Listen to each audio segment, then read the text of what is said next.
Hi guys, today we will talk about how to fix or how to solve the problem of autoclose on the application of Facebook. You will go to settings. Here in this first page we click on settings. In this page you will click on apps, default apps, app settings. On above you will search about Facebook app and you can click here. After that, in this page of app info, we click on first stop and you can click OK.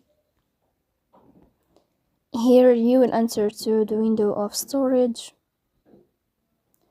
Then we can click on clear cache. Here we go to Play Store. You will search about Facebook app. And if you find here update, then you can update your app. So please don't forget